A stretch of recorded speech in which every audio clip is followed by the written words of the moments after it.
I'm going to do a roster breakdown for Baylor women's tennis for the 2024 season and the ceiling and the floor of the team. And granted, we do not know the non-conference slate entirety right now.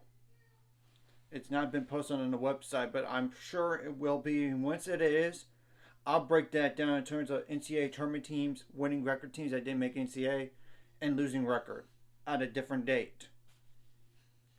And everything. And first of all, the team does have 2 freshmen, and actually 3 if you include when you include the walk-on. And the walk-on is Lindsay Patton, like 5'4" freshman. Then Zuzana Kabucha, aka Zuzka, is 5'6", and Zuzana Frankowaska, Koska, something like that. Frankowska. Apologize, she's also 5'6".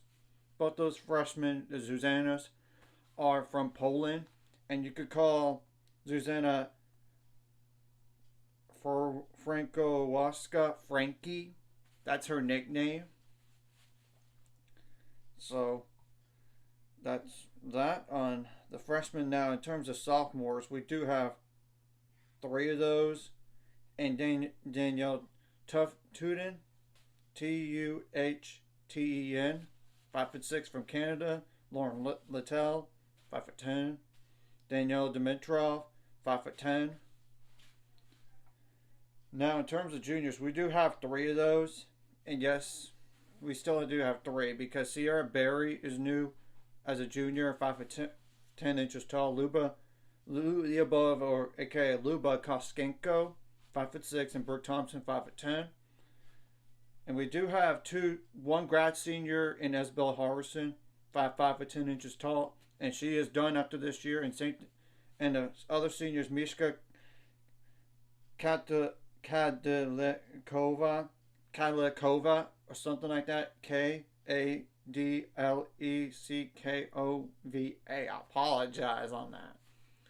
So, she does not have a COVID year because she enrolled for the fall of 2020 at Iowa State or spring of 2021. Either way, no COVID year, and this is the last year of COVID years in this sport. So, what do I think the singles lineup is going to look like? And I know Mishka didn't play in the fall because of academics and everything got transferred over. And I would assume if she gets to play, she would be the 1 on the team or the 2. Same thing goes for Isabel Harrison. That's easy answer. Go with their seniors, and based on UTR, it makes sense. Now, 3 through 6 could get interesting, but I would think Luba Koskenko would be the 3, then Sierra Berry the 4, then Zuzka, as in Zuzana Kubucha, would be like the 5, then Danielle Dimitrov at the 6, but you can flip-flop those. And I know based on UTR that Zuzana's Kubucha has really done well, and so she could move up potentially to number 3.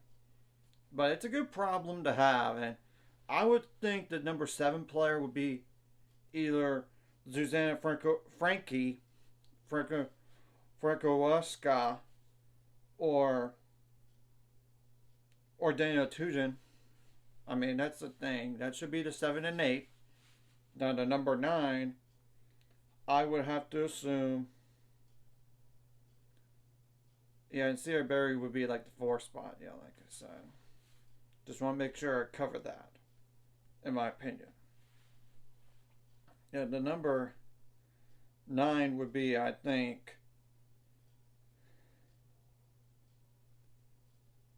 is Brooke Thompson or Lauren Littell, 9 and 10 respectively. Obviously, and then Lindsay Patton's like the very bottom. Now, doubles is a crapshoot, as we all know.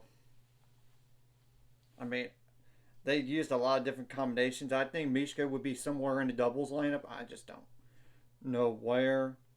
I know Daniel Tuhten is really good in doubles as well, and Daniela Dimitrov last year had to get some experience at the 1 spot in doubles, so that really helps. I really don't know exactly, but I'm going to just guess here.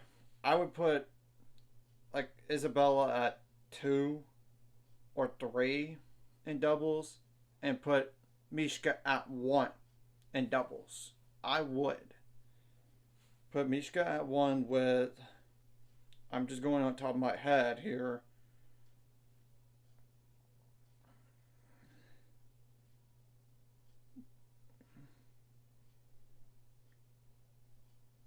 with Sierra Berry.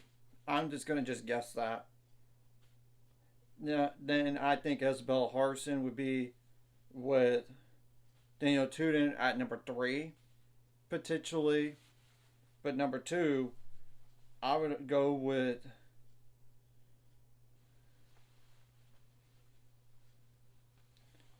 Zuska and Frankie. Or you could flip 2 and 3. I don't know. It's just one of those hard deals. We're going to have to wait and see how it looks once the season gets going and what adjustments are made in doubles. Doubles, as is like a crapshoot, as we all know. And it wouldn't shock me if Luba gets in a doubles line because I know she is good in doubles too. Because I know her and Sierra played a tournament and back in the fall together, so maybe that's another option. But it's a good problem to have in terms of depth, and hopefully the maturity on the team is a lot better than last year. Now I'm only saying that because of the point penalty craziness and defaulting 2 matches last year from a player that's no longer on the team. She's at LSU now, so and we do not know the non-conference slate entirely. I think Baylor does play Florida. Florida has them on their schedule and Texas A&M as well, but I don't know. But and obviously this national indoor tournament, if they could get past Texas and then beat either Florida State, who's receiving votes, or SMU, which we know that we had a battle with SMU in the NCAA tournament last year. It was 4-3, but we beat them like 4-0 or 4-1 last year, I believe. But let me go check that real fast. If I could go over and make sure, because I know that last one was definitely 4-3, and it was like on senior day when Paul Banyano clinched a match, and I remember that. And it was just funny that we played them again in the NCAA tournament a few weeks later, and SMU was just on a roll. I mean, they won the American Conference tournament.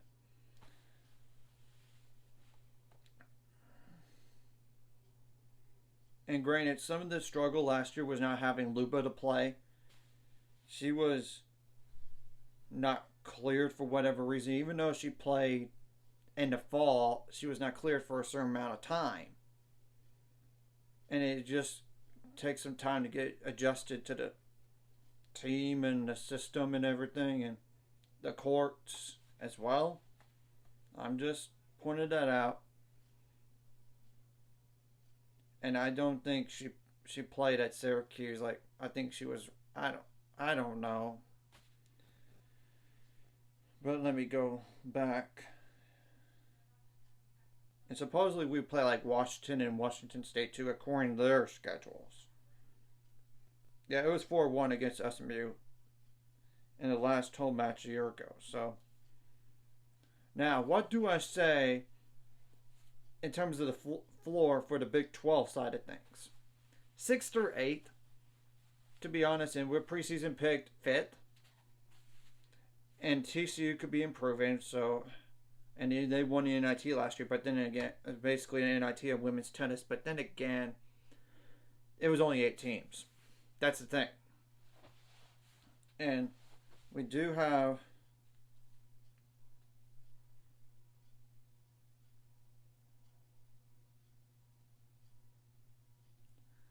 to keep in mind that we're playing new opponents in BYU, Houston, UCF, and Cincinnati in the Big 12 this year. So that's another thing to keep in mind.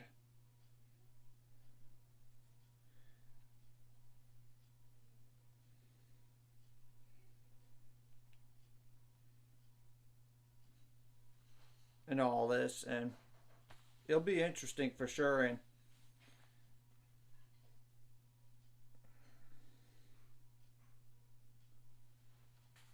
And I know we played UCF like a few years ago, but it's been a little bit since we played them, and luckily we have that match at home. And the last time we played them at home, it was a tight 4-3 match.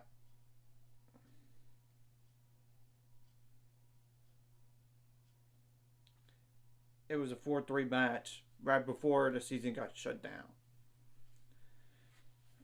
I'm just being real when I say 6 or 8 because of last year, to be honest, in the Big 12. Now, in terms of the ceiling, I think third. I don't know about first and second because Oklahoma State and Texas is in the way, in my opinion. Now, I know Texas lost their court one player and they lost their number 6. One of them transferred out. One, I don't know where that player is going or just turned pro or whatever. But you get the whole point in all this.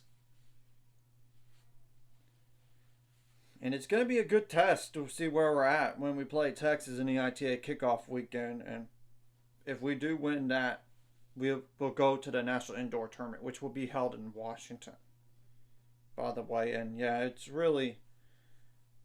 And Texas Tech is right with us, and Kansas, TCU even. Though TCU has less points than Kansas by 25. I mean, that's the thing. Yeah, that ceiling to me is like third or fourth in the conference. And now in terms of national scale, I would say like around it, we should be an NCAA tournament team. There's no question. We should be. But like around a 64 or around a 32. Now the ceiling for the NCAAs to me is a Sweet 16. Even if we're not a host site, maybe that's an outside shot, but hopefully we don't get to play like a Texas A&M, for example, if we're not a host site, and we have to play at Texas A&M, and Texas A&M is going to be good this year, one of the best teams in the SEC. So I'm just saying that to tell the truth and all this, and even if we're a host site, it does not guarantee anything because back in 2021, we were a host seed, and we fell in 4-3 to Duke, who was better than their ranking. And remember, in 2017 as well, we were a host, and we fell in a 4-3 match to Texas A&M. So that's the whole truth about it is it's not guaranteed when you're a host site, like a top 16 seed, you're going to automatically get through because we know upsets do happen in the NCAA tournament. And like in every other sport, upsets do occur. In order to get that, though, we have to win some matches that we're not supposed to win, like in Oklahoma and Oklahoma State, at Texas. Obviously, you cannot have any bad losses. And if you could get to national indoors, that really would help big time, in my humble opinion. I mean, that's the thing. Because if you get there, you're going to get... And I don't know how many wins we would get there anyway, but just to play those teams that would really help. And obviously win as many non-conference matches as possible. And be like, supposedly we're going to play Florida. If we could beat Florida at Florida, that would really help. They're number 10 in the preseason poll. And we're like receiving votes right now, by the way. So, I just wanted to go over this. And like once again, the floor in terms of the Big 12 is like 6 to 8. But in terms of the ceiling for the Big 12, it's third. I don't know about second, third or fourth. I don't know about second, and I don't forget about first, I would think. In terms of the NCAAs, I would definitely say a Sweet 16, but that's all we could do because I don't know about going to a host site or anything like that. I mean, the final site in Stillwater, Oklahoma. We got to play Oklahoma State at Oklahoma State. We got Texas at Texas. And I went over the conference slate for Baylor women's tennis this year. And it really does set up pretty well. in the first 5 matches or so, in terms of the Big 12, to get some confidence going in. I know there are some matches in there that obviously are less quality than others, but you can't take those for granted. We almost lost to DePaul last year. Yeah, and we got pushed by Rice. It was like technically clinched at 4-2. It was 4-3 when it was all said and done. So, anyways, if you like this content, hit like and subscribe, and see you guys later on the road to 600 subscribers. Of course, ultimate goal, it's 1,000 more, so make money off this. Of course, liking video, commenting video really helps YouTube algorithm, so more people can see it. Sharing the video does help as well, so more people can watch. And if you're watching and not subscribed, hit subscribe button. It's free, the notification bell as well. And I apologize for repeating myself, but I want to make this clear. Floor for the Big 12, 6th to 8th. And ceiling for the Big 12, 3rd or 4th. NCAA's, the floor round of 64, round of 32, but the ceiling, Sweet 16. And we'll have to wait and see what happens, and I know it all depends on how you play as well, and injuries do occur here and there, and all that. And it takes a little bit of getting used to for some of these players to, like, the system, and thank goodness for the fall they have that prepare and all this.